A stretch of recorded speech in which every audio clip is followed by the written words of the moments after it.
تو اس کو پڑھ کے پھونک دیں گے، اس پہ دم کر دیں گے تو انشاءاللہ اللہ اس میں برکت عطا کر دیں گے، کم نہیں ہوگا کھانا۔ دوسرا، اگر کسی کے گردوں میں درد ہو تو اس پر سورہ قریش پڑھ کر دم کیا جائے، یا کھانے پر دم کر کے وہ کھانا ایسے کھلایا جائے، یا کھانے پہ دم کر کے کریں یا ڈائریکٹلی ان کو بھی دم کریں تو اللہ جو ہے اس سے ان کو شفا عطا کریں گے۔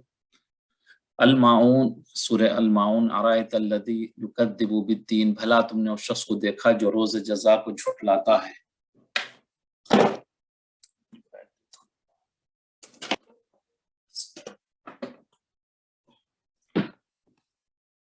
جو روز جزا کو جھٹلاتا ہے، یعنی کہ آخرت کے دن کو جھٹلاتا ہے۔ فذلک الذی یدعو الیتیم، یہ وہی بدبخت ہے جو یتیم کو دھکے دیتا ہے۔ ولا یحض علی طعام المسکین، اور فقیر کو نہ کھانا کھلانے کے لیے لوگوں کو، خود تو کھلانا دور بات ہے، لوگوں کو بھی ترغیب نہیں دیتا بلکہ ان کو پھٹکاتا ہے کہ بھی نہیں کھلاؤ ان کو۔ فویل للمصلین، تو ایسے نمازیوں کی خرابی ہے، الذین ہم، کیسے لوگوں کی، جنہوں نے الذین ہم عن صلاتہم ساہون، جو نماز کی طرف غافل رہتے ہیں، الذین ہم یراؤون، جو ریاکاری کرتے ہیں، دکھاوے کے لیے چیزیں کرتے ہیں، وہ یمنعون الماعون، اور برتنے کی چیزیں، چھوٹی چھوٹی چیزیں جو انسان اپنے پاس ہوتی ہیں، جیسے کہ اب گھر میں آپ کے کوئی چیز ہے، نمک ہے، شکر ہے، کسی کی کم ہو جائے وہ دینے سے بھی باز آتے ہیں، دیتے نہیں۔ کوئی چھوٹی موٹی چیز ہے، آپ کے سوئی دھاگا ہے، یا کوئی استعمال کی کوئی چیز کسی پڑوسی کو ضرورت پڑے، کوئی رشتہ دار کو ضرورت پڑے تو وہ بھی نہیں دے۔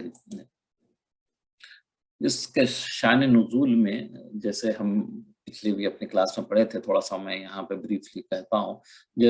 ابو جہل مردود کی عادت تھی کہ جب کوئی مالدار بیمار ہوتا تھا تو اس کے پاس جا کر بیٹھ جاتا اور کہتا کہ تم اپنے یتیموں کو میرے سپرد، تمہارے بچوں کو جو ہے نا میرے حوالے کر دو، اور ان کا حصہ میرے پاس امانت رکھا دو، میں ان لوگوں کی خبر گیری کروں گا، ان کی خدمت گزاری کروں گا، ان کی دیکھ بھال کروں گا، اچھی طریقے سے کروں گا،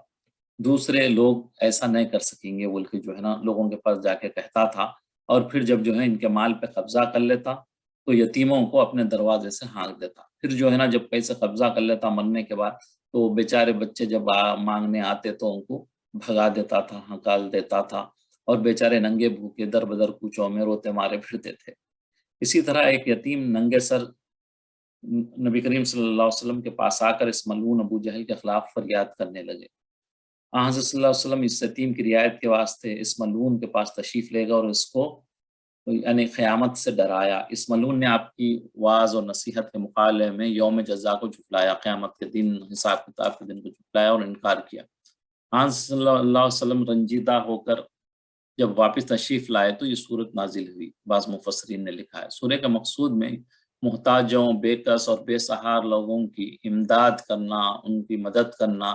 انسانیت کی ہمدردی اور غمخواری کا صحیح جذبہ پیدا کرنا، اور ارکان دین میں نماز یعنی خدا کی اطاعت اور بندگی اور زکوٰۃ اور صدقات وغیرہ کی ادائیگی کی تاکید ہے یہ سورہ میں۔ اور دوسری طرف اشارہ یہ ہے کہ جس راہ کی طرف یہ رسول بلا رہے ہیں وہی انسانیت کی کامیابی، دین کی بھی کامیابی ہے اور دنیا کی کامیابی کا راستہ ہے۔ اس لیے صورت میں وہ یہ یہاں بتلایا گیا کہ جو یتیم کی ہمدردی اور غمخواری تو درکنار اس نہایت سنگدلی اور بد اخلاقی سے پیش آتے ہیں، جو غریب محتاج مسکین کی نہ تو خبر کرتے ہیں نہ دوسروں کو اس کو ترغیب دیتے ہیں، وہ بھی کوئی انسان ہے جو اس طریقے سے کرتے ہیں، یہ تو ورنہ کہ جانور سے بدتر ہے۔ بھلا ایسے شخص کو دین سے کیا واسطہ ہوگا؟ وہ کیا جانے کہ نماز یعنی اللہ کی بندگی، اس سے مانگنا، اس کی عبادت کرنا، اس سے مناجات کرنا، وہ کیا اہتمام کرے گا؟ اور ایک ہی نماز کیا ہے، ایسے شخص کے دوسرے اعمال بھی ریاکاری اور نمود نماد کے ہو جائیں گے۔ نماز اور زکوٰۃ سے غافلوں کا انجام یہ تو جو ہے بندوں کے حقوق سے متعلق تھا، یعنی جب یتیم کی پرواہ نہ کرنا اور غریب مسکین کی خبرگیری نہ کرنا یہ دین کا جو ہے کمزور لوگ کرتے ہیں اور جھٹلانے والوں کی علامت ہے۔ اور جو ہے ان کا پھر یہ اللہ کے حقوق کیا کریں گے؟ جو یہ بندوں کے جو حقوق، جو چھوٹے موٹے جو حقوق ہوتے ہیں اس کو ادا نہیں کرنے والا، یہ بندوں کے حقوق سے بھی جو ہے، اللہ کے حقوق سے بھی جو ہے یہ غافل رہتا ہے۔ شرک کی ایک خاص